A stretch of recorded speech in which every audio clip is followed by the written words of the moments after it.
Vote পরবর্তী হিংসার জেরে মিনাখার বামনপুকুর এলাকার বেশ কিছু বিজেপি কর্মীরা ঘর ছাড়া রয়েছেন এবং বেশ কিছু বিজেপি কর্মীদের নানান রকমভাবে ভয় দেখিয়ে আতঙ্কের পরিবেশ সৃষ্টি করছে তৃণমূল। এই সমস্ত বিজেপি কর্মীদের পাশে থাকার জন্য ও ঘর ছাড়া বিজেপি কর্মীদের বাড়িতে ফেরানোর জন্য কলকাতা হাইকোর্টের নির্দেশে মিনাখা থানায় আসলেন বিজেপি নেত্রী প্রিয়াঙ্কা টিব্রুয়াল। এই মুহূর্তে তিনি মিনাখা থানায় প্রবেশ করেছেন এবং মিনাখা থানার পুলিশ কর্মীদের সঙ্গে কথা বলছেন কিভাবে এলাকায় শান্তি শৃঙ্খলা বজায় রাখা যায় ও কিভাবে এলাকার বিজেপি কর্মীদের বাড়িতে ফেরানো যায় এবং কিভাবে বিজেপি কর্মীদের নিরাপত্তা সুনিশ্চিত করা যায় সেই সংক্রান্ত বিষয় নিয়ে তিনি কথা বলছেন।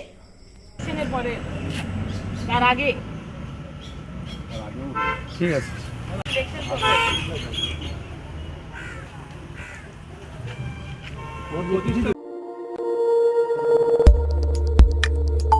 আমাদের সাথে থাকুন এবং দেখতে থাকুন নিউজ প্রাইম টাইমস, আপনাদের সাথে আপনাদের পাশে।